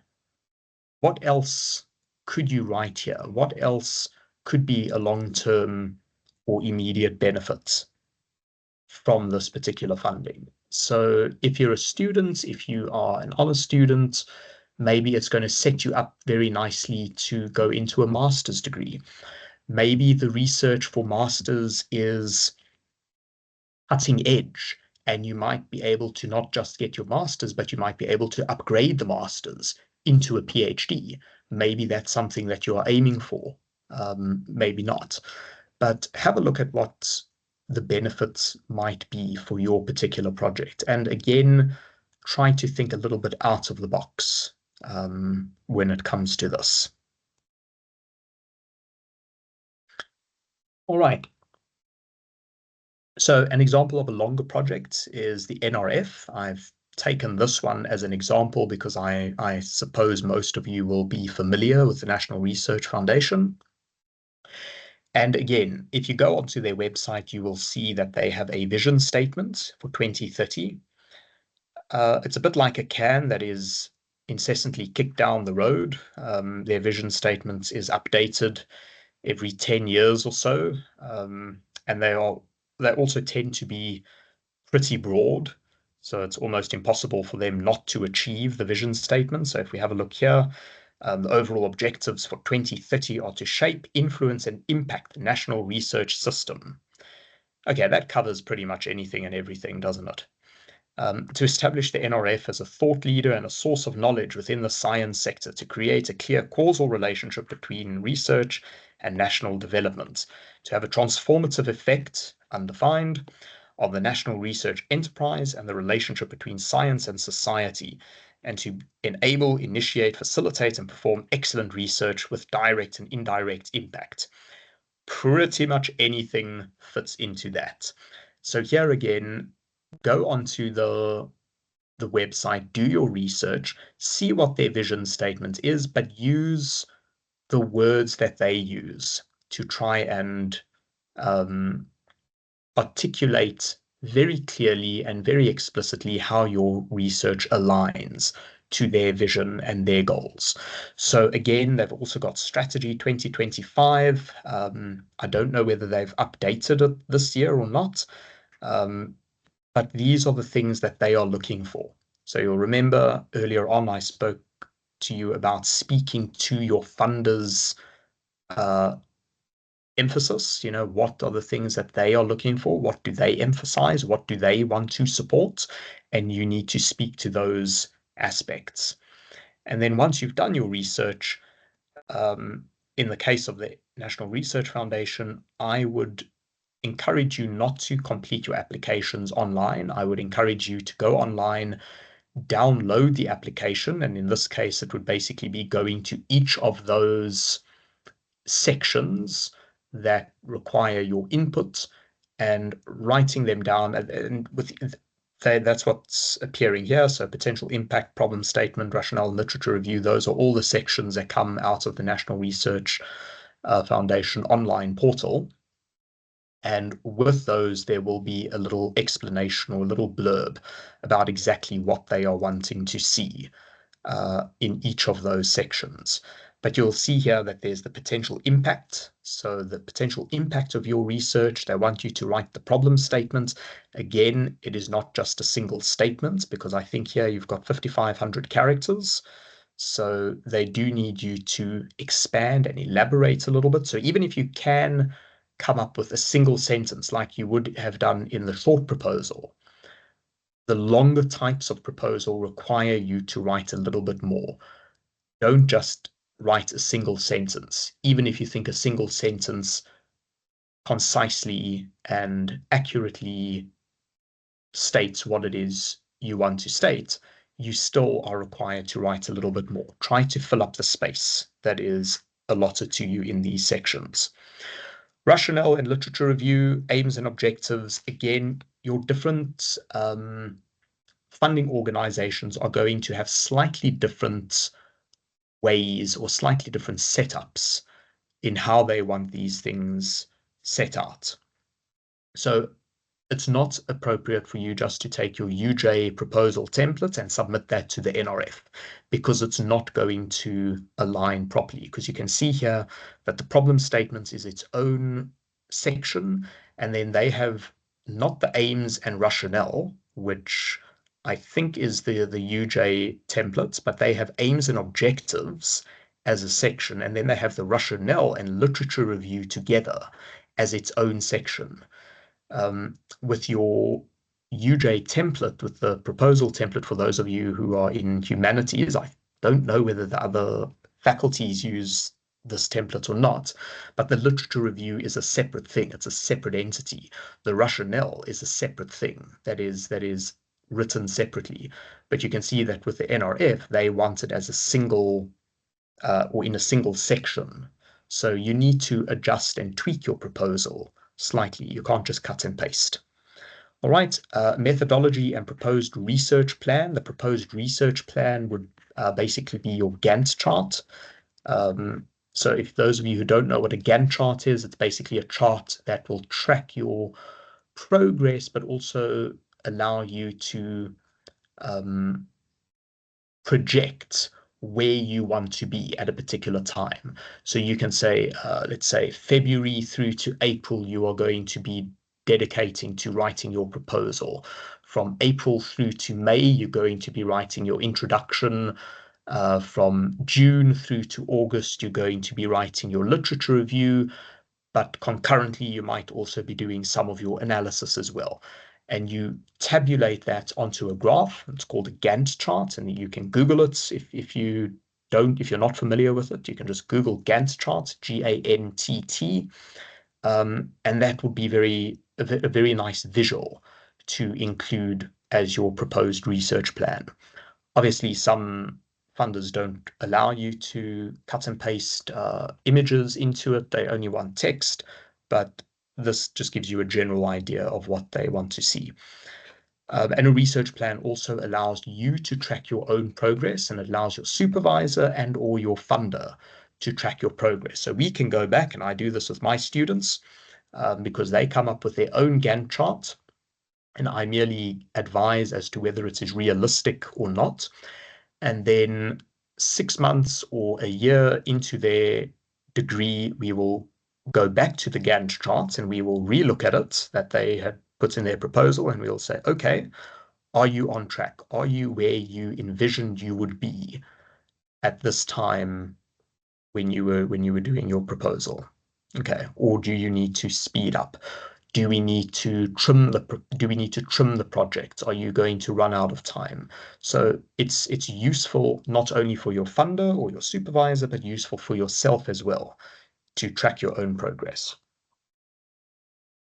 Transformation is its own separate section. Again, transformation is not very clearly defined, and it is very open-ended in the National Research Foundation.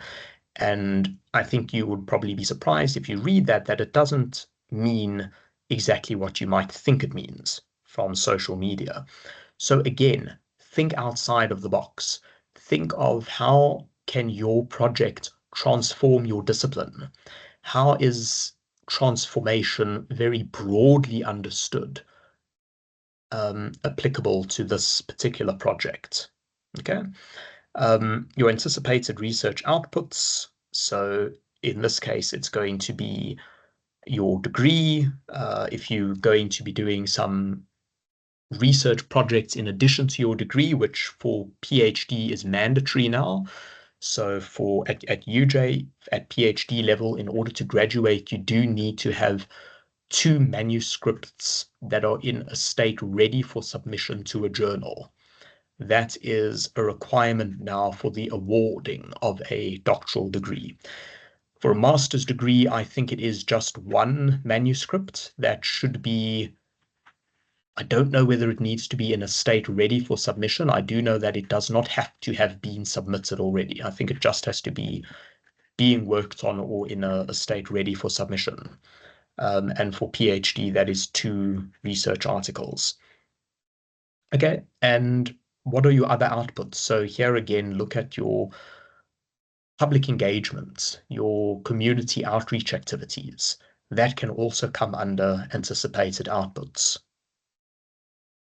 Alignment to the national imperatives. So we've already spoken about that. So,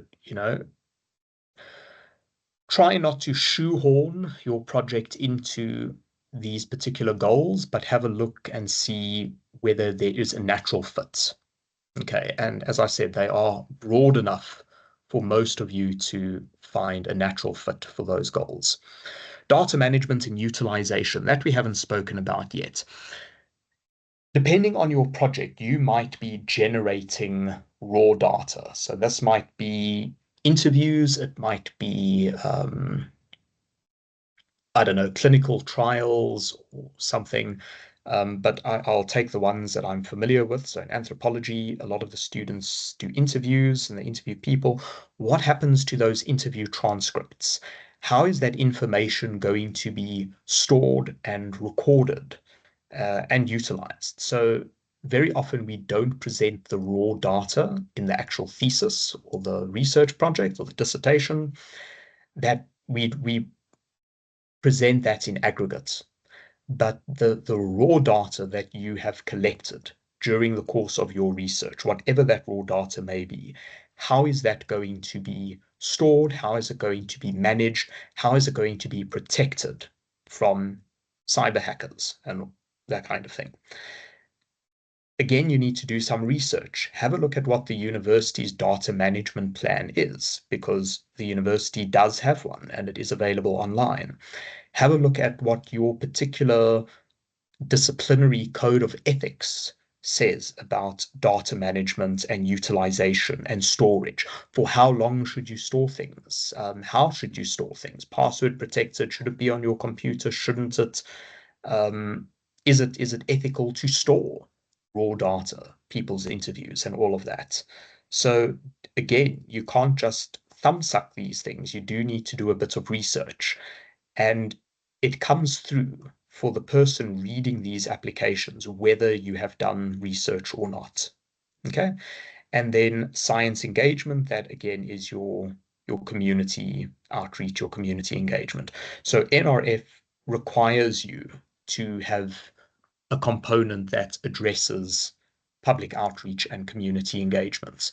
So you do need to start giving that aspect a little bit of thought.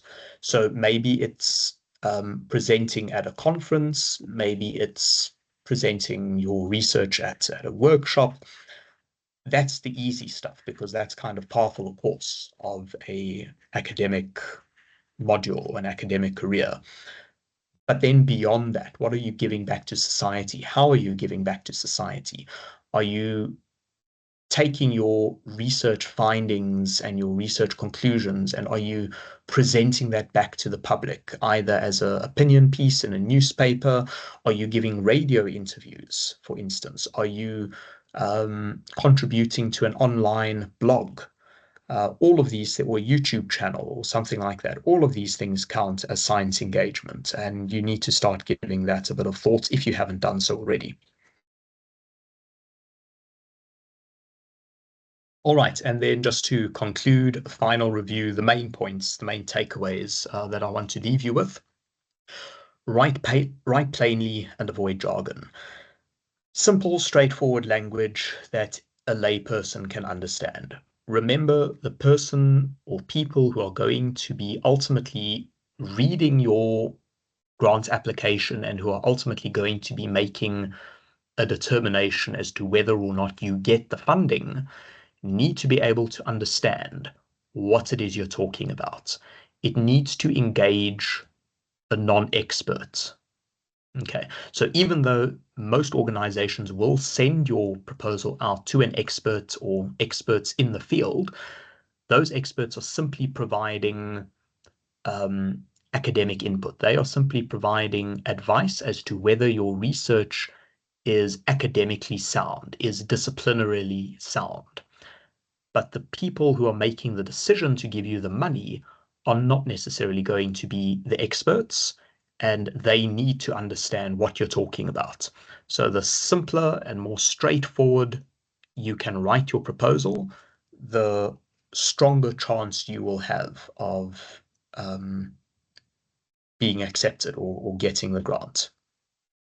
Adhere strictly to guidelines. Again, if there are formatting requirements, if there are page limits, if there are any other instructions that are required, attachments, supporting documents, things that need to be done in a particular way, like you have to have 1.5 line spacing, or the font needs to be in Times New Roman and not in Arial.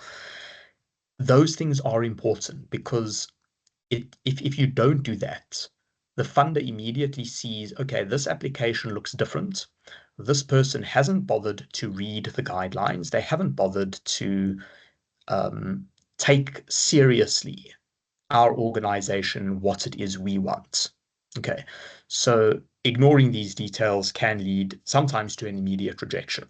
And I can share with you one funding application that I put in where I was immediately rejected because I had failed to attach, I don't know whether it was the CV or something, but there was some supporting documentation that wasn't attached.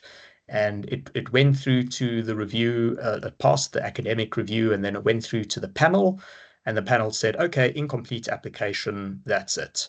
So just be very careful, because remember, when you have an organization that is lit and that has hundreds, sometimes thousands of people applying for funding, small things like this can cost you a lot. So make sure you apply strictly to the guidelines. Make sure you understand when the deadlines are and that you get things submitted well before the deadline. Don't be a typical student and wait till the day of the deadline before you try to submit something. All right. Bear in mind that you might have load shedding, you might have internet disruption, anything might happen. You might break your toe and be unable and be in casualty and unable to access your laptop to submit an assignment. Make sure that these funding things are done with enough time to spare. And then proofread mercilessly. Make sure that you don't have any grammatical errors. Make sure you don't have any unnecessary typos. All of that can speak to laziness and can undermine your credibility. Okay. And it helps to read your proposal out loud, to look out for awkward phrasing. Sometimes when you write something, it looks very nice on paper, but when you actually come to reading it, it sounds a bit odd. So it helps to read your work out loud. And then finally, seek feedback. So ask a colleague, a friend, a sibling, a mentor to review your proposal, see whether it makes sense to them. Often you can ask someone from your department or from your discipline because they will have the academic knowledge, but also get feedback from someone who knows nothing about what you're talking about. And if the person who knows nothing about your project and about your discipline understands what you're talking about and understands what you want to do and why, that is a good sign that how you have written this is appropriate for funding and that you will stand a good chance, hopefully, of getting the funding. Okay. And that's it. So I hope there's time now for questions, but I also hope that some of these guidelines have been helpful. As I say, these are just very broad and very general pointers that I've set out. And obviously, it's, your particular project is going to be nuanced and have its own issues as well. But hopefully, this gives you at least some insight into what funders are looking for, what types of things funders like to see, what we don't want to see, and the types of things that are going to strengthen or weaken your particular proposal. All right, so thank you. I will stop sharing my screen now and open it up to any questions. Thank you so much, Dr. Prof. Justin. I really appreciate your insights and your expertise on such an important topic on writing clear, concise, and complaining grant proposals. And as you have stated, we can now open the floor to questions. For those who have any questions, you can either type your questions in the chat box or you can raise your virtual hand and I will unmute your mic. Thank you. You can raise your virtual hand.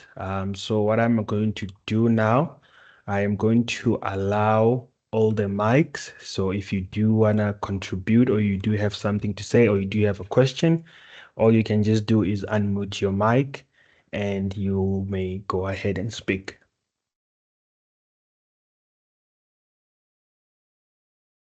This is where we see how many people were actually sitting in on this workshop and how many people just allowed their AI bots to take over and take notes for them.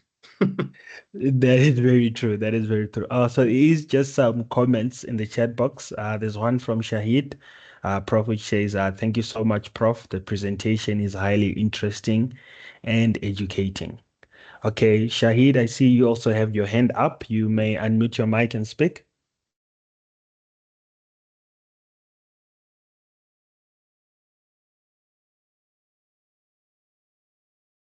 I see. Okay, there is rather a question in the chat box from Akan which says, thank you, Prof. I have learned something insightful from what you have shared with us. I have never thought broadly about how the research contributes to me. That was very powerful. I think it's also a comment. Well, thank you. Thank you for the comments. I'm glad it was. Yes, also from Sahid, it says just to appreciate, Prof, appreciated. Prof, just some comments there in the chat box. from the participants.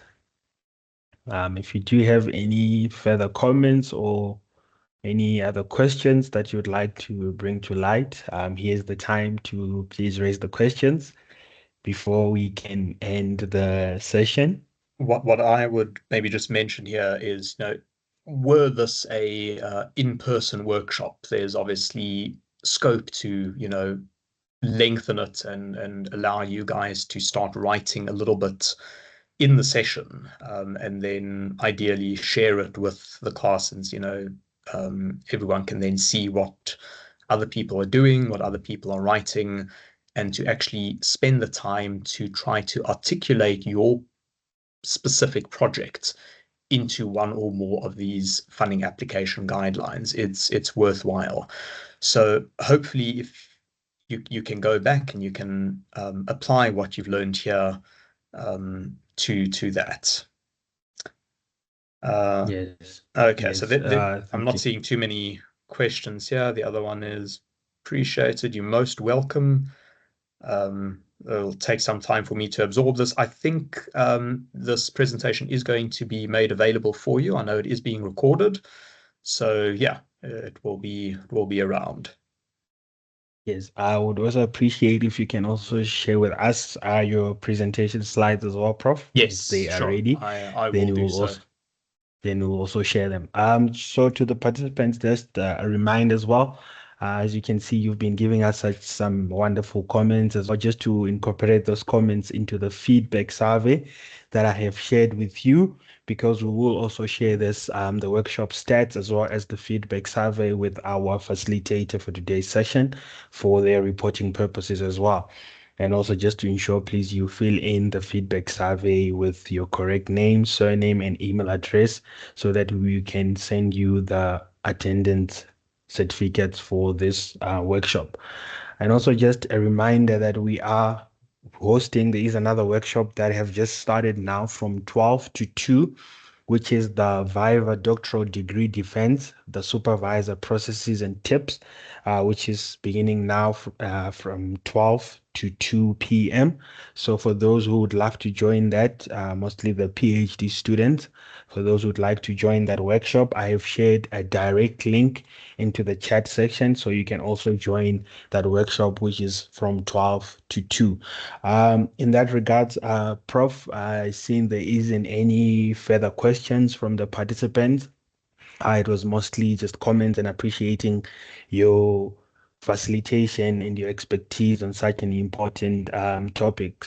So I'd just like to thank you all for your engagement today. I think we've covered a lot, from crafting a clear and concise and writing with purpose and precision in terms of our grant proposals. And I just like to say to all the participants who are here, good luck. We hope to hear about your future funding wins, as well as any other funding that you might have applied for. So good luck in that. And thank you so much, Prof. Justin. We really, really appreciate your expertise. If there's any further words or any further concluding remarks that you'd like to leave us with before we can end the session. Yeah, no, just to say, my pleasure. Thank you for inviting me, and I hope that it's been informative and insightful to most of you. And thank you for having me. Thank you so much, Prof. And thank you again to all the participants, and have a great day further. And I will now be ending the session. Thank you so much. Goodbye. Bye. Thank you. Bye.